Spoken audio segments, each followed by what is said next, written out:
Chapter है, कविता है यह दंतुरित मुस्कान। ये कविता जो है नागार्जुन जी की लिखी हुई है और इनका जो वास्तविक नाम है वैद्यनाथ मिश्र यानी यात्री है और नागार्जुन उनका उपनाम है। इनका जन्म जो है बिहार में हुआ था 1911 में और उसके बाद इनकी जो रचनाएं हैं वो युगधारा है, प्यासी पथराई आँखें हैं, सतरंगे पंखों वाली हैं, तालाब की मछलियाँ हैं, हजार हजार बाहों वाली, तुमने कहा था, पुरानी जूतियों का कोरस, आखिर ऐसा क्या कह दिया मैंने, रत्न गर्भा, ऐसे हम भी क्या, ऐसे भी तुम भी क्या, बस मासू।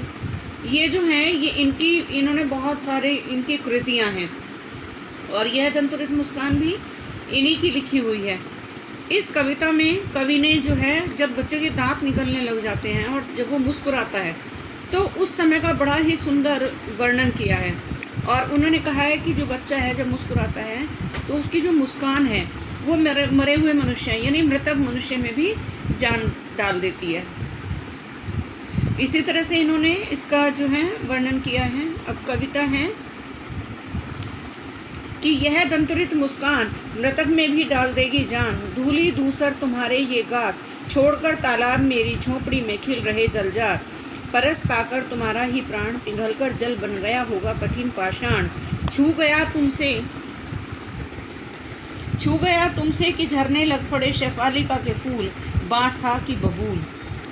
इन पंक्तियों में कवि जो है, मैंने जैसा आपको बताया कि जब बच्चे के दांत निकलने लगते हैं तो उसी समय कवि जो है मोहित हो जाता है, खुश हो जाता है बच्चे के दांत देखकर और कहता है कि हे नन्हे नन्हे उगते दांतों वाले शिशु कहते हैं छोटे बच्चे को, तुम्हारी मुस्कान इतने सुंदर है कि मुर्दे में भी जान डाल सकती है, यानी मरे हुए मनुष्य में भी जान डाल सकती है।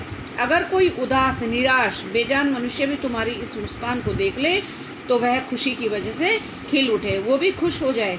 तुम्हारे धूल से लिपटे हुए शरीर को जब मैं देखता हूँ तो ऐसा लगता है कि जैसे मानो कमल के फूल तालाब में नहीं बल्कि मेरी झोपड़ी में खिल उठे हों, क्योंकि कमल जो है कीचड़ में खिलता है तो वो कहता है कभी कि वहाँ ना खिल करके मेरी झोपड़ी में कमल खिल गया हो।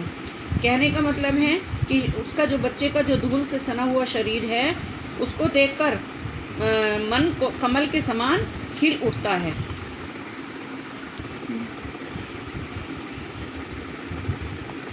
और हे शिशु, तुम ऐसे प्राणवान हो कि लगता है कि जैसे तुम्हें छूकर ये चट्टाने पिघलकर जलधारा बन गई हो, यानी पत्थर भी पिघल गया हो।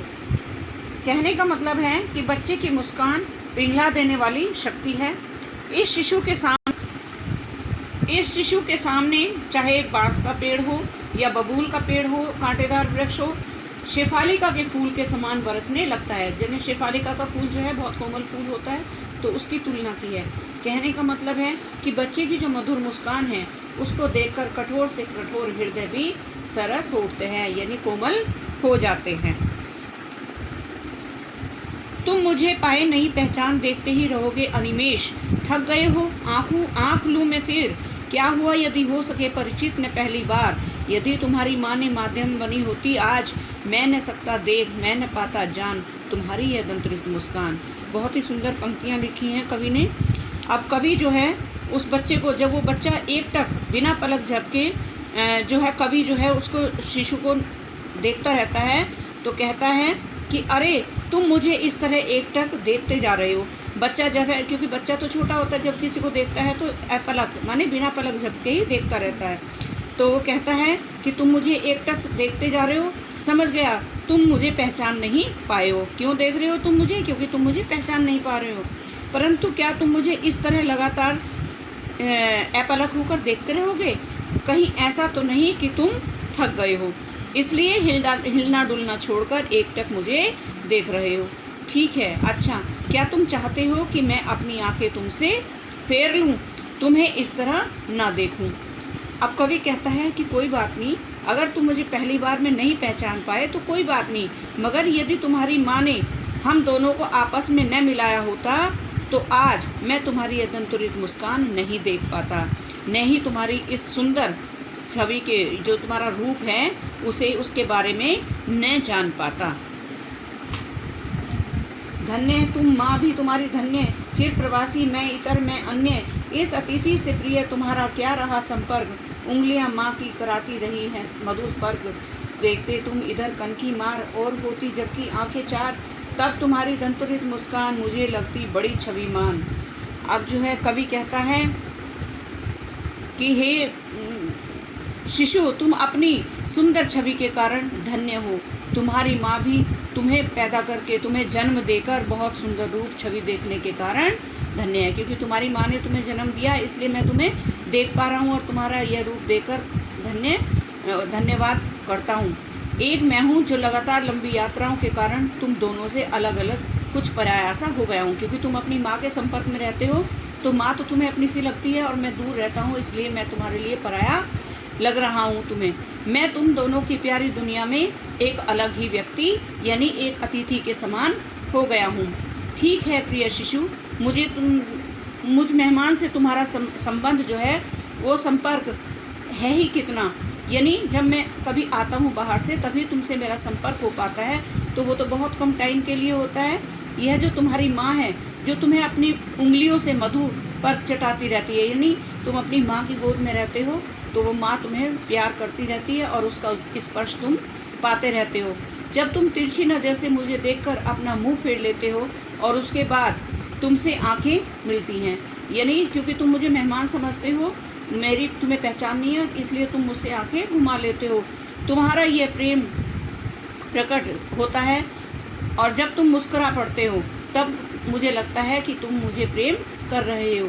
कवि कहता है कि मैं सच कहता हूँ कि तुम्हारे जो उगते हुए दांतों वाली तुम्हारी मुस्कान है वो मुझे बहुत ही सुंदर लग रही है और उस मुस्कान पर मैं प्रसन्न हो जाता हूँ।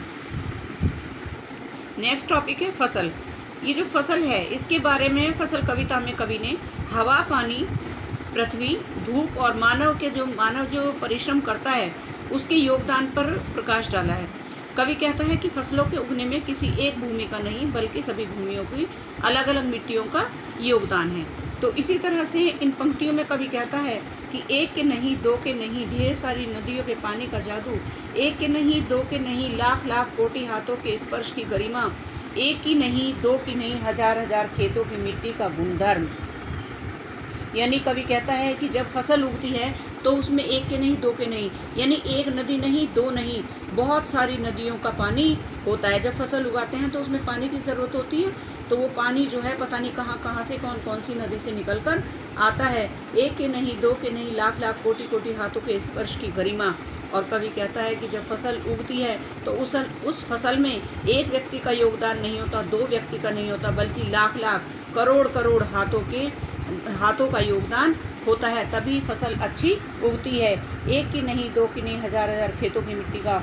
और ये जो है सिर्फ एक खेत की फसल नहीं होती बल्कि अलग अलग भिन्न भिन्न प्रकार के खेतों की जो मिट्टी होती है उसी के गुण धर्म के कारण फसल कुछ अच्छी उगती है। और ये सब उनके जो लोग इसमें सहयोग देते हैं उन्हीं के मेहनत का फल है। फसल क्या है?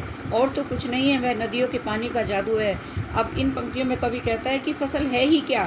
फसल तो जो मनुष्य उसमें, जो किसान उसमें मेहनत करते हैं और जो नदियों का पानी जिस पानी से उन फसल को सींचा जाता है उस पानी का जादू है।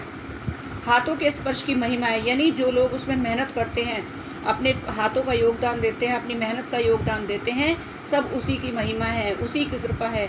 भूरी काली संतली मिट्टी का गुणधर्म है, यानी जो फसल उगाई जाती है कभी उसमें भूरी मिट्टी का प्रयोग किया जाता है, कभी काली मिट्टी का, कभी संतली मिट्टी का, यानी जो फसल होती है वो अलग अलग प्रकार की मिट्टी से उगाई जाती है और तभी फसल अच्छी होती है। यानी जिस फसल को जिस तरह की मिट्टी की आवश्यकता होती है उसके लिए उसी तरह की मिट्टी का यूज़ किया जाता है। रूपांतर है सूरज की किरणों का, सिमटा हुआ संकोच है हवा पानी छिड़कन का। और कवि कहता है कि सिर्फ इन्हीं चीज़ों का नहीं बल्कि फसल को उगाने के लिए सूरज की किरणों का प्रताप भी चाहिए। यानी जब तक सूरज की किरणें नहीं पड़ती, बहुत सी फसल ऐसी होती हैं कि जिनको सूर्य के प्रकाश की आवश्यकता होती है और हवा की थिरकन यानी हवा की भी आवश्यकता होती है। तो इन सब के योगदान से ही फसल अच्छी उगाई जाती है और इन सब का योगदान फसल उगाने में पूरा होता है, इसलिए फसल अच्छी उगती है। धन्यवाद। बच्चों, अब इस चैप्टर के जो क्वेश्चन आंसर हैं वो ये सब मेरे ही कराए हुए हैं, सिर्फ ये कॉपी बच्चे की है, इसमें से आपको उतारने हैं। अगर कोई इसमें स्पेलिंग मिस्टेक है तो आप अपने आप उसको ठीक कर सकते हो। ये जो क्वेश्चन आंसर हैं आपको इसी लैंग्वेज में, क्योंकि ये ईजी लैंग्वेज में है, इसलिए मैं आपको इसी कॉपी से उतरवा रही हूँ। Thank you.